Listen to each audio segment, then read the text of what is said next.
쉬워? 나? 조금 처음 해보는 거서 좀 헤맸는데 따님. 너무 예쁘다. 이렇게 네, 모녀랑 얼굴에 웃음꽃이 피셨어요. 따님 보고. 네.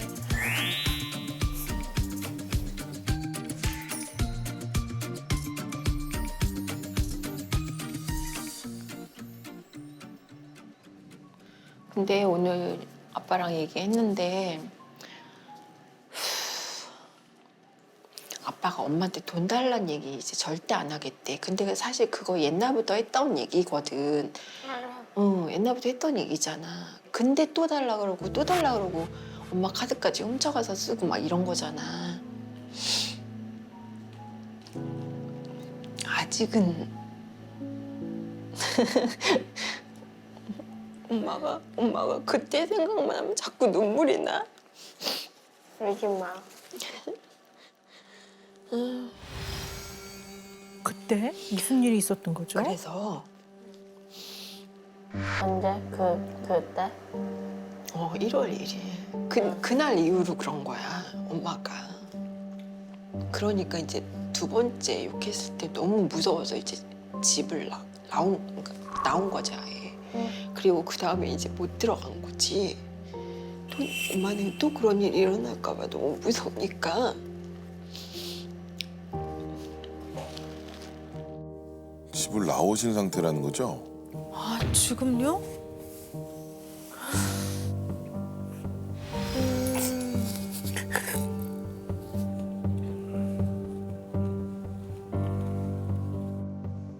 그날은 송구 영신 예배를 드리고 왔어요.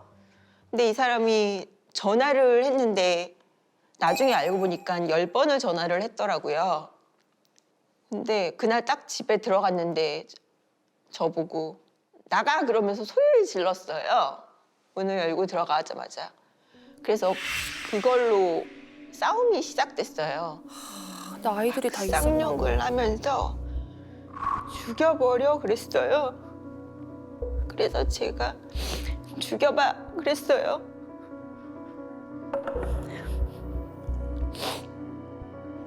서 있는 저를 바닥에 눕히고 목을 조르고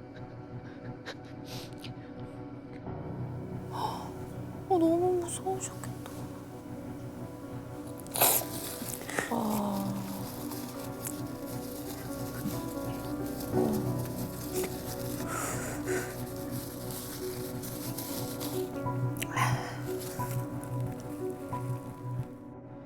그래 어쩌다 한 번이겠지.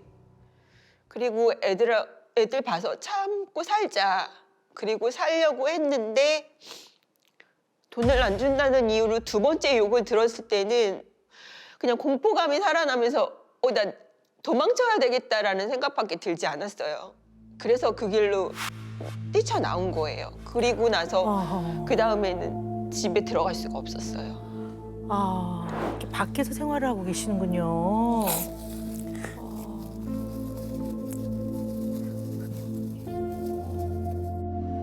이렇게까지 했는데 또 그런 일이 발생한다면 고칠 수 없는 거 아니겠니? 그치? 그래서 엄마 진짜 가슴이 막 뛰고 눈물이 나는 거야. 아직은 좀 그래.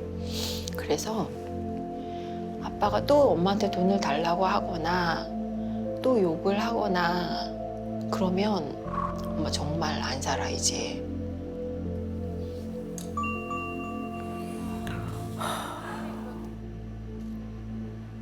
엄마 근데 막자 끊기는 거 아니야? 가봐야지. 택시비 안 필요해? 네가 줄라고? 딸이 있어 너무 다행이다.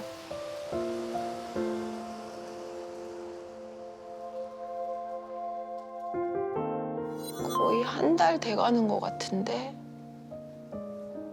찜질방도 있을 때도 있고 아는 분 댁에 가 있을 때도 있고.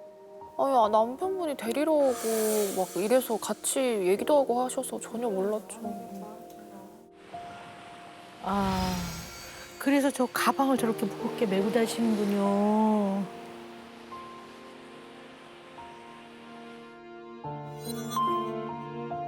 제가 잘 곳이 일정치 않기 때문에 그냥 뭐 옷가지랑 화장품, 뭐 간식거리.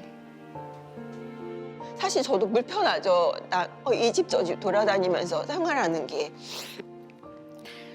들어가 볼까라는 생각도 안 한 건 아니에요. 안 한 건 아닌데 계속 가슴이 떨리는 게 이 사람만 보면 그게 너무 힘들어요. 그 두려움보다는 차라리 그냥 밖에서 지내는 게 더 나은 것 같아요.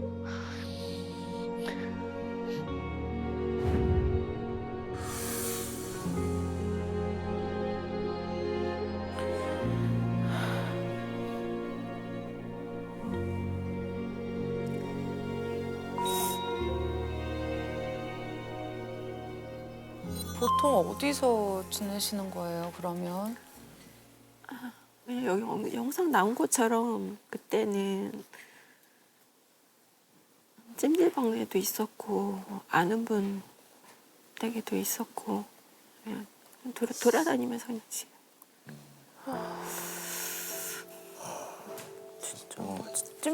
찜질방 같은 데에서는 최대 한 며칠 정도까지 계셨던 거예요?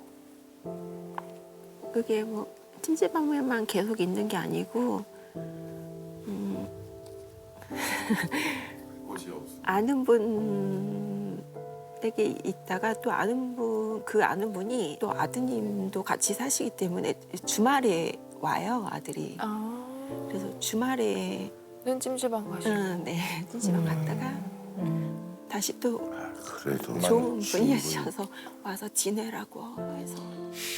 그러니까 지금도 좀 느껴지는 게 정확히 저희가 묻는 질문에도 답을 안 주시더라고요. 그냥 아는 분한테 며칠, 찜질방에 며칠. 그랬는데 아내분이 제작진한테도 절대 남편한테 어디에 자기가 가는지, 어디에 있는지 말하지 말아달라고 엄청 신신당부를 하셨다고 하더라고요. 얼마나 무서웠으면은 그렇게 하셨을까 이런 생각이 좀 들었습니다. 그리고 들어가려고 시도도 해봤는데 이 사람이 지금 자기가 나가겠다. 저보고 들어와라 해서 카톡으로 이렇게 대화를 했거든요. 그래서 들어가려고 그날 갔는데 이 사람 차가 주차장에 주차돼 있는 걸 보는 순간 가슴이 막 뛰기 시작했어요. 그래서 도저히 집에 들어갈 수가 없더라고요. 그래서 다시 나왔어요. 그러니까 충격이 어마어마할 것 같아요. 왜냐면 연애 때 이 사람이 나를 좀 지켜줄 수 있을 것 같다는 그런 확신이 생겨서 우리가 함께 하는 거잖아요. 특히 아내분은 더 남편을 보면서. 근데 살다 보니 그 사람이 나를 죽일 수도 있겠다라고 반대가 된다면 그거는 뭐 너무나 큰 트라우마를 남길 수 있을 날이 될 것 같다라고 저는 생각이 됩니다. 예. 결혼 생활 중에도 이런 비슷한 일이 종종 있으셨습니까? 아니면 그날 1월 1일 그날 처음 있었던 일입니까? 네, 저한테 그런 건 처음이에요. 네. 네. 지금 그 상수 씨 어떠세요? 이거 보시고. 할 말이 없죠. 아니 그 성부용신 예배 보러 가신 건 상수 씨도 아신 거 아니야? 전 몰랐죠. 물어보시고 어쨌든 전화를 안 받는다고 해서 그렇게까지 화를 내신 이유가 본인도 모를 정도로. 예, 제가 저도 모르게 그렇게 되더라고요. 처음에는 그렇게 안 했는데 집사람이 저한테 뭐 욕 같은 걸 하니까 내가 성질나니까 갑자기 팍 올라오는 거죠. 이게 근데 원래 좀 욱하는 게 있다고 말씀을 하셨잖아요. 순간에. 네네. 근데 그날 그렇게 아주 수위를 아주 뭐 극심하게 넘는 그런 폭력적인 행동을 하시게 된 뭐 이유를 나름 한번 파악을 해보시겠어요? 저도 그걸 그러니까. 이해를 못하겠어요.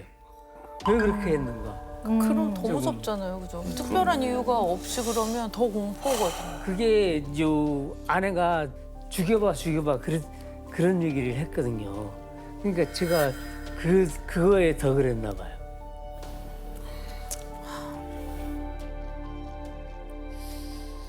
말다툼은 많이 했어요. 말다툼은 많이 하고 이 사람이 또 욱하는 성격이 있어서 소리를 잘 질러요. 소리 지르고 이제 그런 건 있는데 제가 정말 욕하는 거랑 폭력 쓰는 거 정말 싫어하거든요. 그거 하면 안 되는 거죠. 싫어하는 문제가 아니라 그거는 하면 안 되는 거죠. 네, 하면 안 되는 거죠. 네, 누가 누구에게 폭력을 쓸 권리가 있습니까? 그거는 범법이잖아요. 법을 어기는 거죠. 하면 안 되는 거죠. 싫어하는 건 당연한 거고요. 누가 좋아하겠습니까? 그건 하면 안 되는 거죠. 네. 그러니까 제가 전혀 이제 도움을 안 주잖아요. 경제적으로. 그러니까 이제 내가 도움을 안 주니까 나를 싫어하는구나. 이 사람은 정말 나를 돈으로밖에 생각 안 하는구나. 그런 생각이 들었어요. 그러니까 그 사건이 일어나기 전에 뭔가 두 분 사이에 이렇게 안 좋게 쌓였던 부분이 있으셨네요. 네. 제가 돈을 안 준 다음부터 네, 많이 싸웠어요. 그리고 그러다가 그 1월 1일 사건이 터진 거고. 네.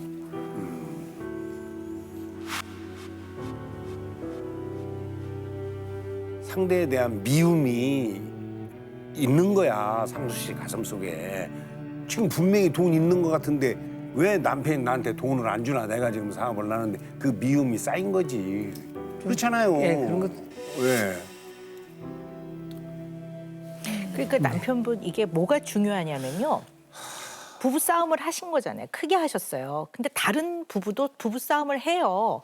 근데 남편분은 이 사안을 우리가 싸웠어.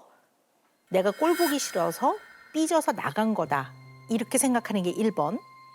2번은 그때 눕혀놓고 그것이 엄청나게 공포스러워서 나를 공포스럽고 무서워해서 피하는구나가 2번이에요. 남편분은 이 사안을 어떤 거라고 파악을 하셨습니까? 어떻게 이해되세요? 1번이라고 생각돼서 2번이라고 생각돼요? 2번. 네. 그럼 아내분이 나를 굉장히 무서워하는구나라는 거를 아신다는 얘기거든요. 네. 이해되세요? 아내가 이렇게 나를 무서워하는 게? 이해 안 되세요? 네. 아니 잠깐만요. 이거 되게 중요한 얘기인 것 같은데요. 아니야. 1월 1일 날 그 사건은 엄청나게 수위가 높은 사건이에요. 네. 이거는요, 정신과 전문의 100명, 그다음에 이혼 전문 변호사 100명, 100명들한테 다 물어봐도 100명 모두가 이거는 이혼하셔야 될 정도로 심각한 사안입니다라고 얘기합니다. 네, 근데 그걸 굉장히 조금 가볍게 생각하시는 것 같아요. 가볍게 보면 내 행동으로 인해서 이 배우자한테 갔던 이 엄청난 공포를 잘 이해 못해요. 내가 안 그런 데잖아. 미안해요. 내가 미안하다고 몇 번을 말해. 이러면 남편분이 미안해하는 거를 산수 숫자적으로 2 정도라고 본다면 아내분이 느끼는 죽을 것 같은 공포는 한 200만 정도 된단 말이에요. 2와 200만의 차이란 말이에요. 이러면 이게 크기가 안 맞잖아요.